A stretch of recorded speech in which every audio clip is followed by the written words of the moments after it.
Good morning. Good morning. I'm trying to get a little bit out of the sun. It's really strong today. Good morning. Oh my goodness. So it's so good. I finally switched to a percolator pot and it's really good. So good. So today I want to talk about it's the beginning, almost the holiday weekend. The big news for me is my son's coming home tonight. I'm really excited. And what I want to talk about is regret. And last night I watched the show Survivor. It was the finale, and I haven't watched it in years. But when my son was young, we used to dress up, eat just plain rice, put headbands on, and watch Survivor together. And it was like a real, as I always say, bonding time between us. And we would do little challenges during the commercial breaks, and we would just play games, and we would fight for our teams. But last night was the finale, and the person that didn't win, his name was Dominic. And before the final challenge, they interviewed him and asked him what his strategies were, what his philosophy was, how he was like planning to win. And he had 3 different options: pick a partner, do it himself, or there were 2 people left for him to choose from. And he chose a partner to accept the challenge because he had immunity, and she lost. And in the end, it came down to the fact that he chose her, she lost, and he lost the $1 million. And the MC said something like, "Will you regret this for the rest of your life?" And then he interviewed past people who have like made big mistakes on Survivor and interviewed them. And basically what he said to them is, how long did you regret that decision, and when did you develop a sense of humor about it? And it really like struck home for me about, I don't have many regrets in my life, but I have a few, and I haven't developed a sense of humor about any of them. And I always wonder like what that means to develop a sense of humor about something. Does it mean that all of a sudden it's funny that you made a choice that you're not so happy with? Like, what does that really mean? Like when people say to you, oh my goodness, you have to have a sense of humor about that. I don't really know what that means. Maybe I'm not like such a funny person. I don't really get what that means.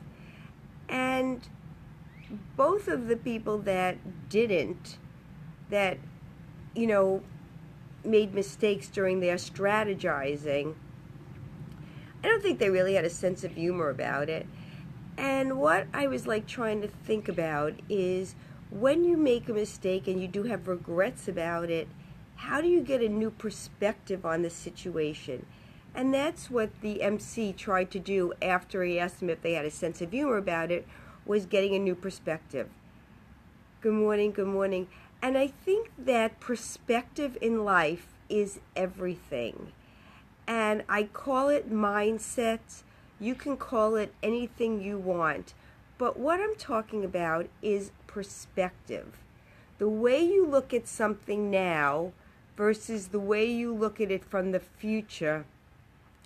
And one of the wonderful things is that when you make a choice, like when people say things work out for the best, well, everything works out, and that's the way it ends up being. But looking at it as a growth experience instead of a regretful day gives you an opportunity to pick out the best of it. When you look back on certain things in your life that you regret, and you look at it with different perspective, new eyes as they say, or a new way of looking at it, the amount of personal growth that you can gain from that is amazing. And so over the last day or two, I've had a lot of aha moments.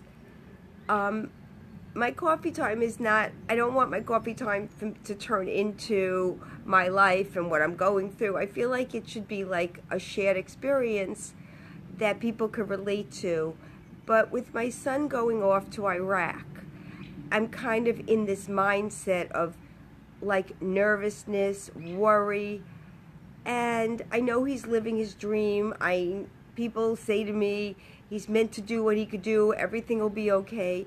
But in the meantime, it's like a worry situation, and a lot of what's coming up for me, I don't even know how else to say it, is just things from the past, from my relationship with different people, and because I'm on like high emotion right now. So let's get back to regret. Since people say to me, oh my God, you're all over the place. Well, in a way, I am all over the place, but it's coffee. We're supposed to be having coffee together, and this is the way I would be if you were meeting me in person. So what I've decided to do is look at some of the regrets in my life and see how many emotional dollars it cost me. And then try to replace that with memories that make me happy and give me emotional dollars so that I don't become bankrupt. And that's what I'm suggesting to you. So if I made, in my new workbook, I'm working on emotional banking. If anybody wants me to send them a copy of this new form that I have about emotional banking so they could keep track and replace regrets, just private message me or message me on here, and I will attach it and send it to you, because I think it's really important, especially now, that we take regrets, learn from them, so that they're not a negative thing in our life, but a learning experience and a positive thing in our life. And that's what I'm working for, and that's what I hope that I can share this morning, is that you are the thinker in your brain, and you could spin stories, old stories, any way you want, and they don't have to bring up negative emotions, cortisol, all those stress hormones. They could bring up happy memories from a different perspective. And I'm going to try this experiment with all of you. I hope it works. I hope you have a really good day tomorrow. Hopefully I have a great guest on, or a few great guests on. And I hope that we all have a really, really positive day. I'm so grateful when I see my friends watching the show and having coffee with me. Thank you, thank you, thank you, and I'll see you tomorrow. Bye.